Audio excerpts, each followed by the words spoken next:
현재 일본의 손꼽히는 교육심리학자이며 또 문학과 철학부터 시작해가지고 비즈니스 대화법 또 인간관계에 대한 그런 강의까지 종횡무진 넘나들면서 공부하는 메이지 대학의 괴짜 교수가 있습니다. 이름이 사이토 다카시라는 그런 교수인데, 이 교수님이 쓰신 책인데 요즘 아주 유명한 베스트셀러 중에 하나입니다. 내가 공부하는 이유라는 책을 쓰셨어요.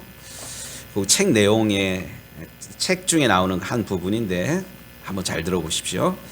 정년을 맞은 후의 남성들, 자기 정체성을 유지하기가 매우 힘들어진다. 그 전까지는 자신이 속한 조직과 직위만으로도 존경을 받고 필요한 사람으로 대우를 받았는데, 은퇴를 하면 소속이 사라지고 나를 원하는 곳이 없는 것처럼 보인다. 이 위기를 극복하기 위한 유일한 방법은 배움의 기쁨을 경험하는 것이라고 생각한다. 배움의 기쁨은 삶을 다시 충만하게 채워주기 때문이다. 배우는 즐거움을 아는 사람의 눈빛은 항상 반짝이고 허무함이나 고독은 찾아볼 수가 없다. 일선에서 이렇게 물러나신 분들, 우리 이경호 권사님 이 말 뜻 아시겠어요? 우리 김희수 성도님 한 발자국 일선에서 물러나셨는데, 이 사이토 교수가 하는 이 이야기가 우리 귀에 들리기를 원합니다.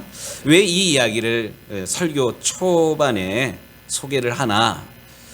우리가 고린도전서 13장의 말씀을 가지고 계속 사랑은 그냥 아는 게 아니라 관념이 아니라 훈련 받아야 된다. 근데 훈련을 하는데 그냥 마구다지로 훈련해서는 안 돼요. 잘 알아야 돼요. 상대를 알아야지 아는 만큼 보이고 아는 만큼 도울 수가 있습니다. 그래서 우리가 그동안 쭉 했던 작업이 10주 동안 했던 작업이 사랑, 고린도전서 13장의 말씀을 한 절 읽으면서 여기까지 왔고요. 특별히 지난 5주 동안 영아기, 유아기, 아동기, 학동기, 또 청소년기, 지난주에 청년기까지 했잖아요. 오늘은 장년기입니다. 장년기 혹은 중년기. 우리 유정교회 교인들 대부분이 요 세대예요. 두 가정만 빼놓고 중년이야. 결국 우리 이야기예요. 근데 우리 이야기를 하는데 우리도 우리 자신을 잘 몰라. 내가 김국한 타타타 노래 있잖아요. 내가 나를 모르는데 이런 가사처럼 내가 내 자신을 잘 몰라요. 근데 내 마음이 지금 왜 이런 건지, 내 삶이 왜 이러는 건지 잘 모르고 그냥 억지로 살아갑니다. 그런데 이 중년기를, 이 장년기를 한마디로 요약을 하면 불안정한 시기입니다. 어떤 시기라고요? 불안정한 시기. 왜? 애들이나 불안정하죠. 아니야, 진짜예요. 이 중년기가, 물론 저도 마찬가지고요, 낀 세대입니다. 애들이 안 끼워줘. 그렇다고 경로당 가기는 좀 그렇잖아요. 그러니까 애들이랑 잘 어울리지 못하고, 젊은 세대랑 어울리지 못하고, 또 나이든 경로당에 가가지고 하루 종일 화투할 그런 상황은 또 아니에요. 요 상황, 젊지도 늙지도 않은 이런 시대, 낀 세대라고 하는 그 이유가 요즘 내 마음이, 우리들의 마음이 계속 우울한 생각이 자꾸 들어요.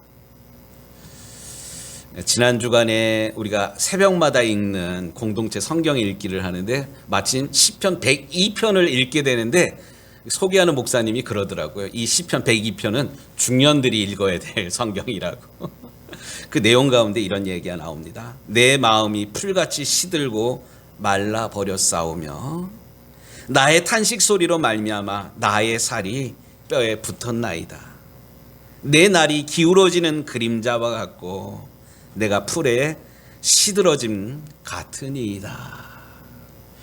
시편 102편을 노래한 시편 기자의 이야기가 곧 제 마음이에요. 제 이야기이고요. 저의 탄식이고요. 저도 옛날엔 잘 나갔거든요. 근데 옛날 같지가 않아. 특별히 기억력. 그전에는 사람 이름 이렇게 듣고 전화번호 잘 외웠는데 요즘은 갑자기 우리 아내 전화번호 물어보면 단축키 우리 아내가 1번인데 우리 아내 전화번호가 뭐지? 뭐 이래요. 저만 그런가요? 우리 이야기잖아요.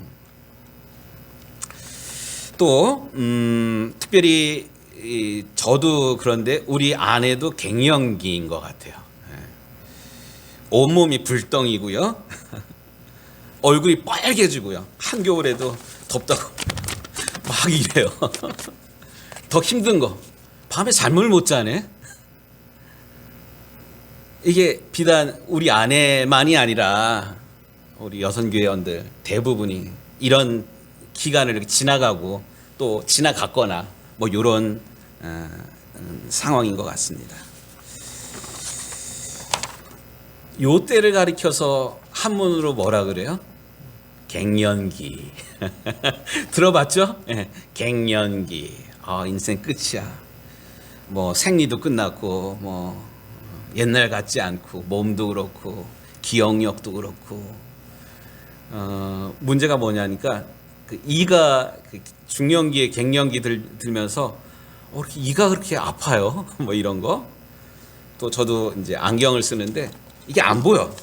안경을 쓰는데도 이래야 돼요. 눈에 이상이 생기고요. 이 시편 기자가 이야기했던 것처럼 내 몸이 풀이 마르는 것처럼 마른 아이다. 이제 인생 끝난 것 같아요. 그런데 이 갱년기라는 그런 말이 한문으로 보면 참 오묘합니다. 갱년기인데 이 갱자가 무슨 갱자예요? 신원철 권사님, 이 갱자가 무슨 갱자예요? 예. 다시. 예. 주민등록증 갱신, 운전면허 갱신 뭐 이런 말 하잖아요. 그때 쓰는 갱자예요. 다시 갱자예요. 다시 인생을 시작하는 그런 나이가 이 중년기입니다. 특별히 지금까지는 누구의 아빠, 누구의 엄마로 인생을 살아왔어요. 내가 몸이 아파도 쉬어야 되는데 쉬지 못하는 게 아직 우리 애들 키워야 되니까 대학까지 보내고 시집장가를 보내야 돼. 그때까지는 내가 뼈가 으스러지더라도 쉬어서는 안 돼. 이렇게 지금 살아왔어요. 그런데 이제 어느 정도 아이들 다 키우고 나니까 이제 아이들 시집장가 보내고 나니까 내 몸은, 내 기억력은, 내 이는, 내 눈은 이전 같지 않지만 지금이 찬스예요. 지금부터는 누구누구의 아빠로서 누구누구의 엄마로서의 인생을 사는 게 아니라 나 강종식, 나 최숙형, 하나님께서 나를 이 세상에 보내시면서 계획하셨던 그 인생을 살아갈 수가 있는 게 바로 이 갱년기입니다. 그렇기 때문에 갱년기는 낀 세대 불안정한 시기가 아니라 삶의 절정기입니다. 왜냐하면 지금까지 삶의 풍부한 경험이 있어요. 뭐 애들, 대학생들 뭐 열정이 있고 젊음이 있고 패기가 있다 할지라도 얘들한테 없는 게 있어. 인생의 경험이 없어. 근데 우리는 산전수전, 공중전 다 겪었잖아요. 인생을 그렇게 살아왔잖아요. 뿐만 아니라 삶의 연륜이 있어요. 우리 오늘 이기명 권사님 찬양하는데 연륜이 이렇게 묻어나요. 목소리에서 또 태도에서. 이게 이기명 권사님뿐만 아니라 가만 보면 우리 한 분 한 분의 삶이 삶의 연륜이 이제 묻어나는 때가 요 때입니다. 뿐만 아니라 연륜 곱하기 지혜가 있어요. 지금까지 그냥 인생을 그냥 헛살아온 게 아니에요. 살면서 터득한 경험한 체험한 지혜가 이 중년기 분들에게는 있습니다. 무엇보다도 이 중년기 분들에게는 자원이 있어요. 자원이라는 게 뭐 자본을 얘기할 수도 있어요. 근데 그것보다 더한 게 뭐냐면 시간이 있어. 일단 시간이. 맘만 먹으면 뭐든지 할 수가 있어요. 또 뭐 아둥바둥 허리띠 졸라매면서 돈 모아가지고 집 사야 되고 애들 대학 보내야 되고 애들 결혼시켜야 되고 이제 그럴 필요가 없는 나이가 이 중년의 나이예요. 바로 우리의 나이입니다. 그렇기 때문에 오늘 이 아침 이 중년기에 대한 말씀을 듣는 우리의 마음속에 하나님, 제가 나이 들어간다고 흰머리가 많아진다고 머리가 벗겨진다고 이가 흔들린다고 내가 우울해하고 그랬는데 하나님, 이 말씀을 들으면서 용기를 얻을 수 있는 이 아침이 되게 해주십시오. 이렇게 기대하면서 오늘 말씀을 듣는 우리 유정교회 성도들이 되기를 주의 이름으로 축복합니다. 각 세대마다 이루어야 될 숙제가 있어요. 과제가 있어요. 그거를 하지 못하면 이게 다음 세대에 영향을 끼친다 그랬잖아요. 그래서 성인 아이, 어릴 때 엄마 젖꼭지 물고 있을 그때 엄마 젖을 충분히 먹지 못하면 애들이 자라면서 이거 뭐 하는 거예요? 다 컸는데 학교 갈 때 됐는데 애들이 뭐 빠느냐면 손가락 빨아요. 손가락만 빠는 게 아니라 죄송합니다. 어른이 되어서 계속 줄담배 피는 사람이 있어요. 이게 불안하니까 뭔가를 하는 거야. 이게 그 어린 시절에 이전 단계에 해야 되는 것들이 충족되지 않으면 다음 세대에 계속 영향을 끼치는 그런 현상이거든요.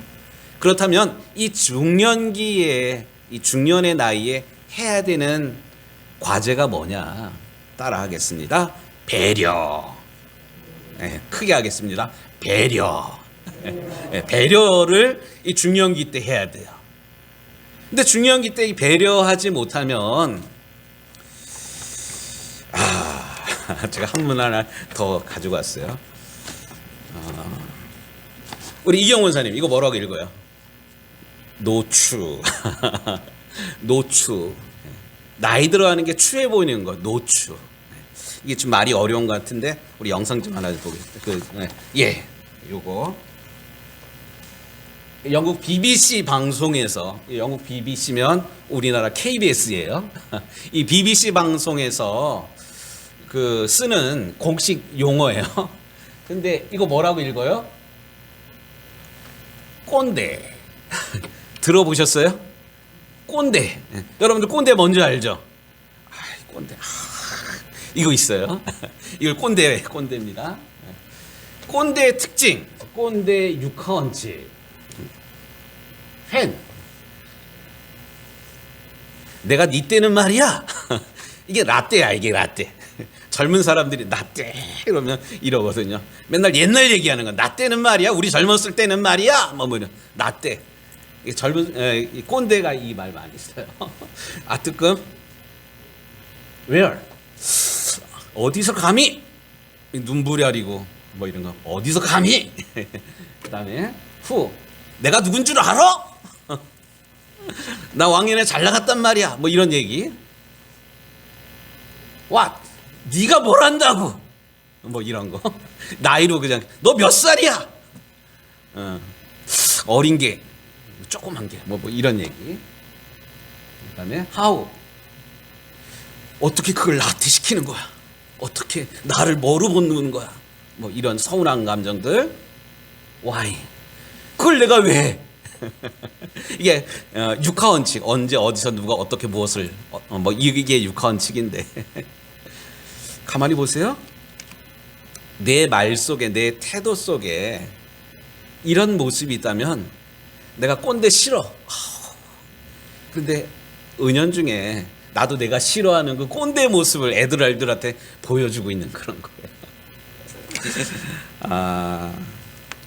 나이 들어가는 건 사실 어쩔 수가 없어요. 근데 이런 상황에 대해서 우리가 어떻게 대처를 해야 되는가? 대처의 방법, 심리학적인 그런 개념인데, 먼저 이 부정하는, 나이 드는 것, 기억력이, 머리숱이 빠지는 것, 뭐 이가 흔들리고 잘 보이지 않는 이런 나이 들어감에 대해서 부정하는 거야. 아니야, 뭐 이런 거. 신체적으로 느끼는 한계를 부정하려고 합니다. 그러니까 우리 학생 때 뭐 이런 이야기 많이 했는데, 마음은 박남정인데 몸은 김정구라고. 박남정 누군지 알아요? 뭐 이렇게 춤추던 이게 될 것 같은데 이게 안 돼. 마음은 박남정인데 몸은 김정구야. 예. 내가 나이 들어가는 걸 인정하지 않는 그런 거예요. 그래서 이때 그 내가 나이 들어간다는 거를 부정하려고 하는 행동이 뭐냐면 내가 아직 젊다는 거를 인정받으려 그래요. 특별히 남자분들이 이때 많이 하는 게 뭐냐면 외도를 많이 해요. 나 아직 젊다는 거야. 나 아직 멋있다는 그런 거야. 근데 집에서 인정을 안 해주니까 나를 인정해주는 이들이 있어요. 오빠 이렇게 부르는. 거기 가면 집에서는 인정받지 않는데 누가 나한테 오빠라 그래. 기분이 좋으니까. 우리가 다음 주까지 읽고 다시 사무엘상 말씀으로 돌아가려고 그러는데, 사무엘상이 하나님 마음에 합하였던 사람이 누구예요? 다윗. 다윗도 이 중년에 접어들면서 실수를 해요. 그게 밧세바와 동침을 하잖아요. 이게 중년의 위기 때 이거를 잘 넘지 못하는 그런 거예요. 이게 다윗만이 아니라 우리도 충분히 그럴 가능성들이, 위험성이 있다는 것 인정하셔야만 합니다. 그러니까 부정하는 거 또는 타협하려고 그럽니다. 타협. 그러니까 영어 단어를 보니까 one more time, 한 번만 더 기회를 주십시오, 뭐 이런 거예요. 그래서 지금까지 내가 살았던 인생에 대해서 재평가를 하고 다시 시작하려고 그래요. 그래서 내가 지금까지 이루었던 그런 가정, 식구들 싫어. 난 내 인생을 살아갈 거야. 이러면서 중년에 들어가지고 이혼하겠다고. 새로운 인생을 출발하겠다고. 또 내가 열심히 무난하게 잘 다니던 직장을 어느 날 갑자기 건두고 나 이거 아니고 내가 정말로 하고 싶었던 거 할 거야. 이직을 생각하는, 또 이직을 결단하는 일들이 그 중년의 그 위기 가운데 적당히 타협하려는 그런 모습으로 나타나기도 합니다. 부정하고 디나이, 타협, 적당히 묻어가려는 거, 요거 말고 정말로 중요한 거는 내가 나이 든다는 것을 인정해야만 합니다. 스스로 작아지지 말고 나이 들어감을 내 스스로 인정하게 되면 방법이 보여요. 이 시기를 어떻게 살아야 되는지. 내 DNA는 죽어도 내 분신인 자녀들을 통해서 또 인생을 펼쳐나갈 수 있다. 좀 용서하고 들으셔요. 제가 아까 중년에 들면서 저한테 일어나는 변화는 어금니가 뭐 이렇게 썩고 이렇게 흔들리고 그래서 발치를 했거든요. 근데 어금니를 발치를 하면 씹지를 못하잖아요. 그래서 요즘 많이 하는 게 뭐예요? 임플란트 많이 하잖아요. 근데 제가 다니던 치과 선생님이 저기 어느 교회 장로님이신데 목사님 이거 방법인데요.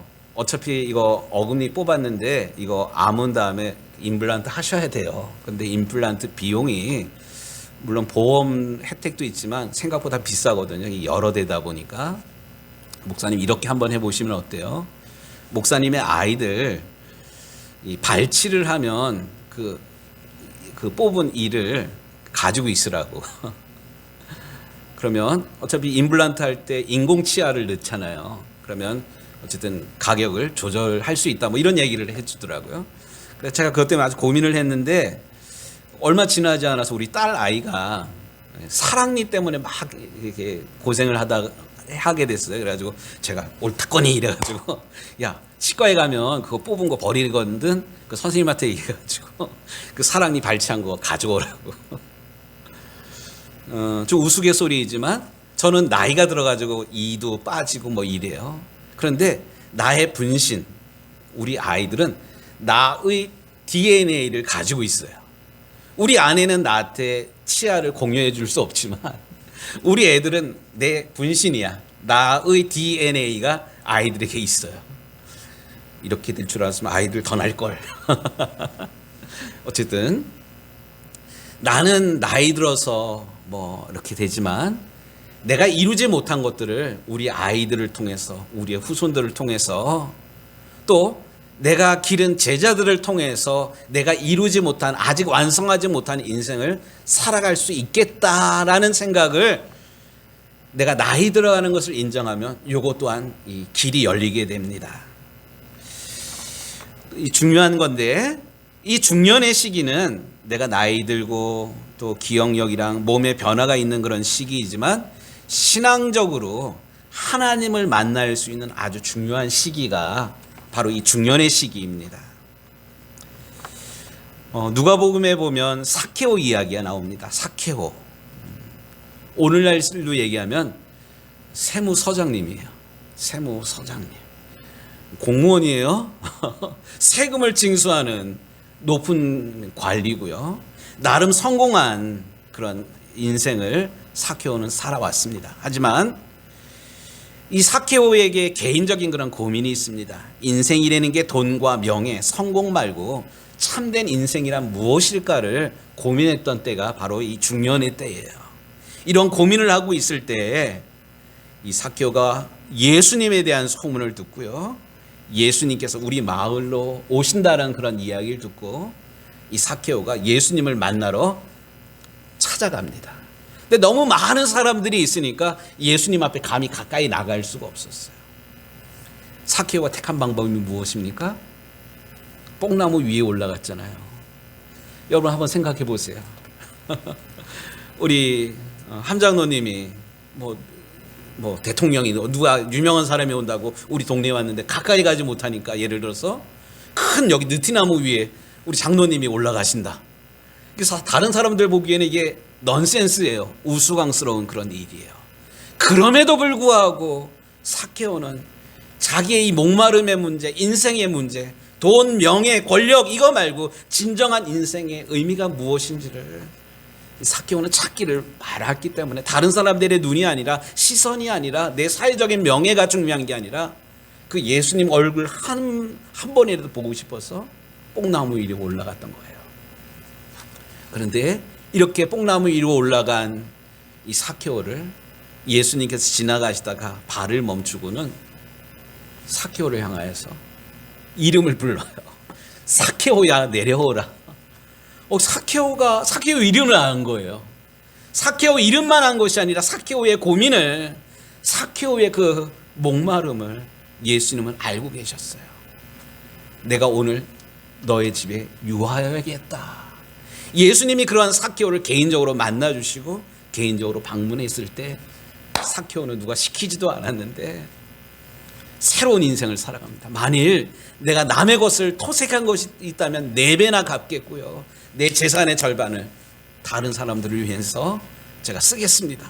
전혀 새로운 인생을 이 삭케오가 결단하고 살아가게 됩니다. 제가 두 분을 좀 소개하고 싶은데요. 네, 다음 그림. 요 앞에 거부터 볼게요. 예. 고려대학교 후문에 가면 유정식당이라고 있어요. 우리 유정교회 이름이랑 똑같아요. 이게 최필금 여사님이신데요. 고맙습니다. 예, 이분은 저기 밀양 분이셔요. 밀양 분이시고 11남매 중 3번째로 태어나가지고 가난 때문에, 그놈의 가난 때문에 공부를 못했어요. 그래서 젊었을 때, 청년 때부터 시장과 낚시터를 쫓아다니면서 밥이랑 라면을 팔아서 돈을 모으게 됩니다. 그리고 종암동 쪽에 허름한 집을 얻어서 수리해서 거기서 하숙을 치게 됩니다. 고대에 있는 데서. 그러면서 무슨 결단을 했냐면, 어렵게 공부한 학생들에게 밥이라도 굶지 않게 해주자, 이런 마음으로 그 고대생들, 특별히 가난한 고학생들에게 밥도 이렇게 덤으로 주고 뭐 이러면서 하숙비도 엄마처럼 어쨌든 이 아이들한테 밥 해주고 돈 벌어야지, 이런 개념 말고 버는 족족 이렇게 흘러보내는 일들을 합니다. 요 옆에 그림이 뭐냐면, 이분이 2007년부터 지금까지 매년 고대에다가 그 장학금 어렵게 공부하는 학생들 제가 장학금을 좀 이렇게 희사하겠으니 그이들한테 장학금을 주라고. 그래서 2007년부터 지금까지 한 3억 원 정도, 이 밥장사 해가지고 3억 원을 이 다른 사람들 이렇게 위해서 쓰는 거 쉽지가 않거든요. 내 새끼가 아닌데. 뿐만 아니라 그 종암동이 뭐 부자 동네는 사실 아니에요. 그 지역의 가난한 사람들, 그들을 위해서 계속 나만을 위한 그런 것들이 아니라 어쨌든 우리 흘러보내고 그 무료급식 이런 것들 계속하고 뭐 이랬어요. 그래서 고려대학교 본관에 307호 307호에는 지금도 그 명패가 달려 있는데 최필금 여사 기념 강의실. 이 고대 출신 법대 나온 고대 후문 앞에 이제 고대 법대생들 기수자가 이렇게 있는데 그렇게 그 학생들 고학생들 이 밥을 먹였는데 그이들이 5월 달만 되면 우리 어머니라고 찾아오고 그런다 그래요. 근데 고대 법대 출신 중에 뭐 법관도 있고 판검사도 있고 뭐 이러잖아요. 정치인들도 있고. 그러니까 어머니처럼 이렇게 섬긴다. 최필금 여사. 예. 다음 그림. 또 다른 그런 분인데요. 이분은 광림교회 이항로 권사님이라는 분이세요. 60쯤에 뇌 수술을 받게 됐어요. 죽는 줄 알았는데 하나님이 건강을 회복시켜 주셨어요. 그래서 너무 감사해가지고 하나님 앞에 서원을 합니다. 하나님, 이제부터 살아가는 인생 하나님 나라를 위해서 하나님 영광을 위해서 제가 쓰임 받기를 원합니다. 뭐 이러면서 이분이 결단한 그런 건데, 하나는 이분이 청계천에서 옷 장사를 해서 이 옷과 관련된 거는 대한민국의 최고야. 그래서 시골교회 아이들이 13명만 모으면 이 축구공, 월드컵 공인구랑 축구 유니폼을 해가지고 13명만 니네 모여. 그럼 내가 축구 유니폼이랑 축구공 13개 줄게. 뭐 요거 해가지고 시골교회 애들을 모으면 또 요걸 계기가 돼가지고 시골교회들이 부흥하는 그런 역사가 사실 나타나고 있거든요. 또 하나는 여기 보면 이런 게 막 쌓여 있잖아요. 그러니까 그 광림교회 지금도 가보면 지하층 주차장 옆에 따뜻한 집이라는 그런 아나바다 이 옷 그 싸놓는 그런 곳이 있어요. 물론 광림교회 교인들도 거기를 이용하지만 시골교회 교인들 이 바자회를 통해서 교회 부흥 또 선교의 자금으로 쓰려고 그럴 때 사실 시골에서 그 옷까지 모아봐야 얼마나 모으겠습니까? 근데 이게 전부 새 옷이에요, 사실. 청계천에 이분이 청계천에서 큰 역할을 했기 때문에 2월 되는 그런 옷들 바자회 용품으로 이렇게 도네이션하는 이런 일들을 이항로 권사님이 새로운 인생을 이렇게 살아가면서 펼치는 그런 일들입니다. 이게 중요한 게 뭐냐면 내가 나이 들어가 나는 할 줄 아는 게 아무것도 없어 부정하고 적당히 타협하고 이러는 것이 아니라 새로운 인생을 살아갔던 그런 계기가 이 중년의 요 위기 가운데 하나님을 경험했을 때 사케오처럼 최필금 여사처럼 이항로 권사처럼 새로운 인생을 멋지게 살아가는 이들이 실제로 있다는 사실입니다. 저는 우리 유정교회 식구들이 난 할 줄 아는 거 아무것도 없어. 난 배운 것도 없고 가진 것도 없어. 이것이 아니라 하나님께서 우리를 쓰실 때 우리에게 있는 것을 쓰셔요. 우리에게 젊음이 있다면, 뭐 젊지는 않더라도 우리가 건강하다면, 또 우리가 다른 사람들을 섬기는 그런 마음이 있다면, 또 내가 반찬을 맛있게 하는 이런 것이 있다면 하나님께서 이런 것을 통해서 나와 내 가족뿐만 아니라 다른 사람을 위하는 인생을 살아가기를 원하시고 계시고요. 이런 우리의 마음을 하나님께서 들어 쓰십니다. 부디 원하기는 우리 유정교회 이 중년기를 맞이하고 있는 우리 믿음의 모든 식구들이 나이 들어가 할 줄 아는 게 아무것도 없고 벌어놓은 것도 없고 막 이렇게 낙담하는 그런 것이 아니라 예수님을 만남으로 인해서 새로운 인생을 바로 오늘부터 살아가는 우리 유정기 모든 식구들이 되시기를 우리 주님의 이름으로 축복합니다.